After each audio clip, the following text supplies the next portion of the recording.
Hello and welcome to this week's Bible study. This week we're looking at a study in contrasts.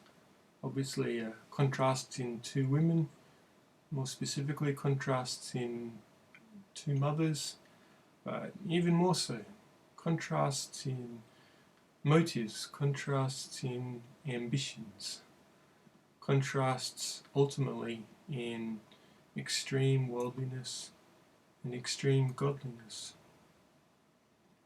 The first of the women, the first of the mothers that we're looking at is taken from Matthew chapter 14 and verses 1 to 12. Again, I'd simply encourage you to read through the text. We won't be doing so as part of this recorded lesson, but I think it would certainly help a lot to be aware of the context and the scriptural record. And of course, this is the account of Herodias and Salome and the execution of John the Baptist.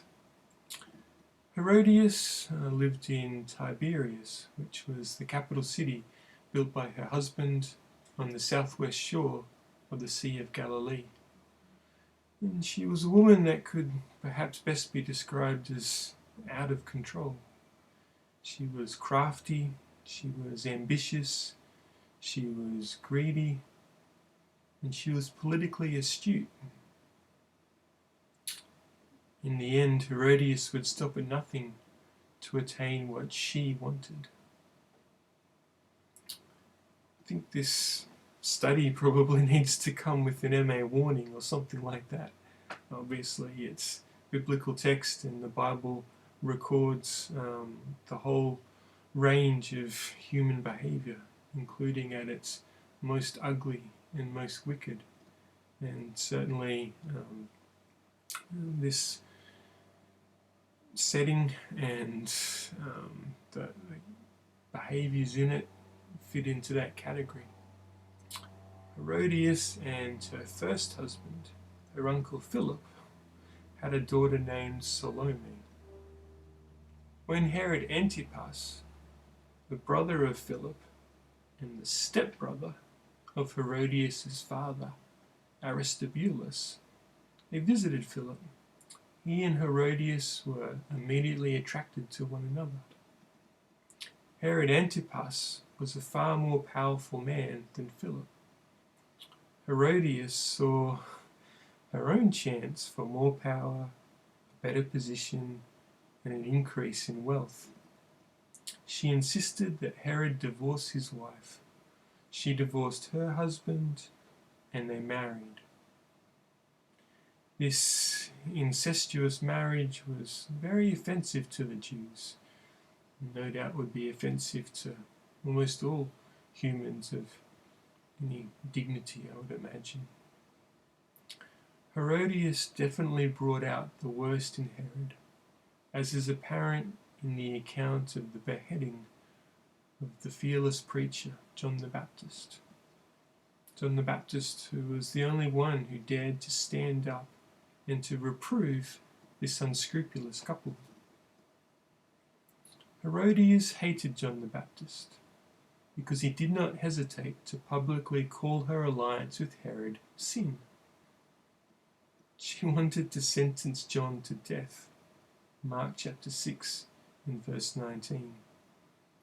How often is this the way, where the messenger is the one that's attacked, rather than actually appreciating the message and doing something about it? The Bible as a whole is so very often discredited because of the discomforting truths that it presents to us, the way in which these truths penetrate to both joint and marrow, and really reflect back to us ourselves our true state. And so instead of doing something about this, we walk away from the mirror, or we put the mirror away and choose to ignore it, choose to destroy it. And this was Herodias' approach. But Herod, he was awed and fascinated by John. He liked to hear him speak, even though John confronted him with the truth. and he feared the reaction of the people if this popular preacher were harmed. Herodias' resentment and anger festered like a sore. Her opportunity for revenge finally came on Herod's birthday. The military and the political leaders came to help him celebrate at a great feast in his palace at Machaerus. Herodias' teenage daughter, Salome, danced so alluringly that Herod loudly offered the girl anything she wanted, up to half his kingdom. Her mother was ready with what she wanted, and it was not half the kingdom. Herodias knew that her husband was an unprincipled, cruel man. He was also boisterous and proud.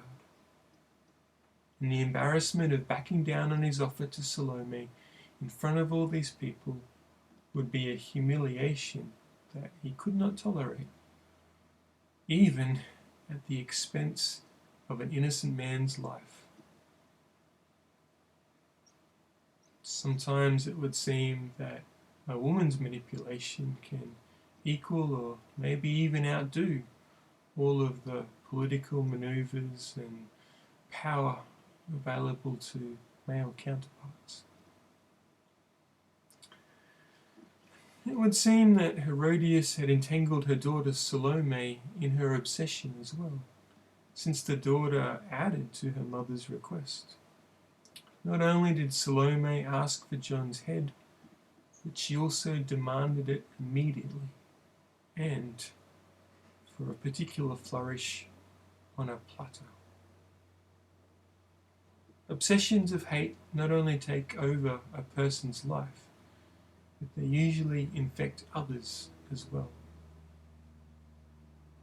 By example, by influence, and through manipulation, Herodias led her young daughter into sin as an accomplice in the murder of a godly preacher. Her husband and daughter were merely tools. True, they had their own agency and their own ability to say no, but nevertheless, they went along with Herodias, who had planned and orchestrated this tragic and horrific crime. All of this stands in such stark contrast to the second of our character studies, that of the Canaanite woman that we read about in Matthew chapter 15, verses 21 to 28. Can there be two women of more different temperament and character? Mother's heart is one of the most potent motivators known, at least one in the right place. A Syro-Phoenician or a Canaanite, just a geographic reference, woman exhibited this during one of Jesus' teaching tours.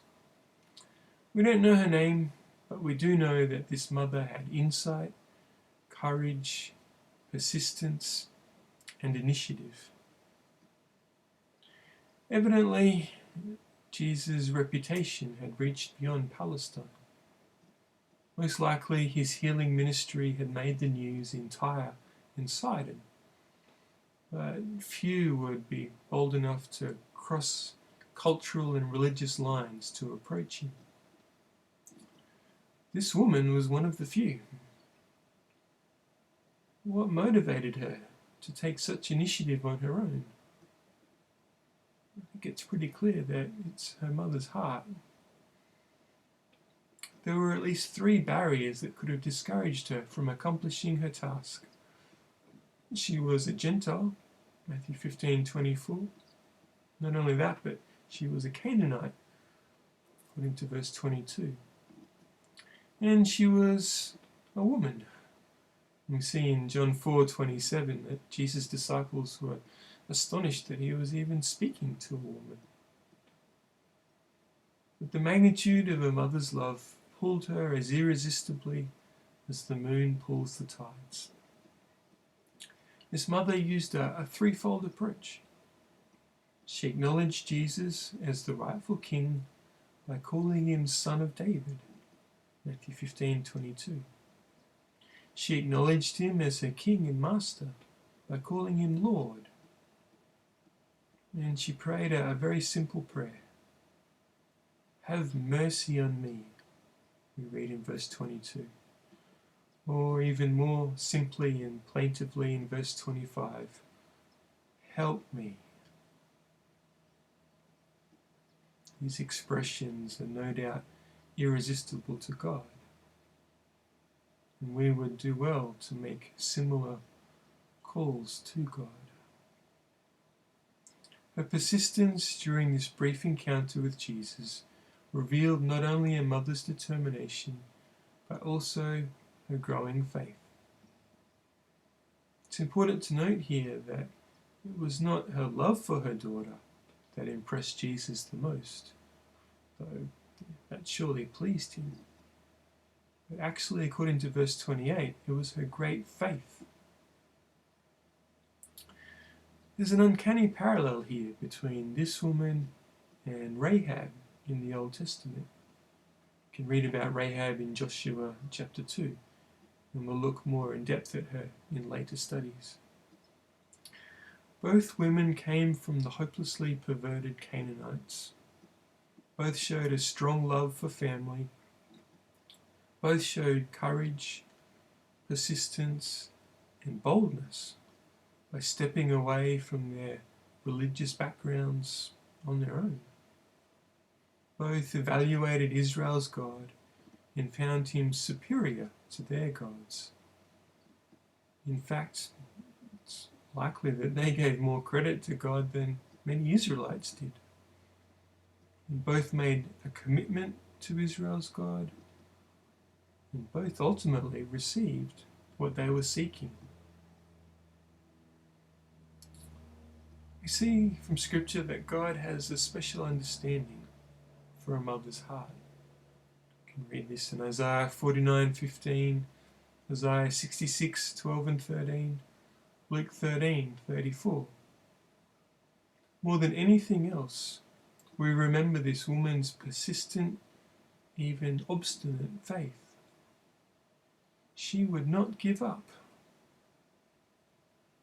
So the question for us as we reflect on these two very different characters, are we focused on the immediate and the selfish and ultimately the sinful, like Herodias? Or are we focused on the needs of others and on the godly source of all good things, like the Canaanite woman? Thanks very much.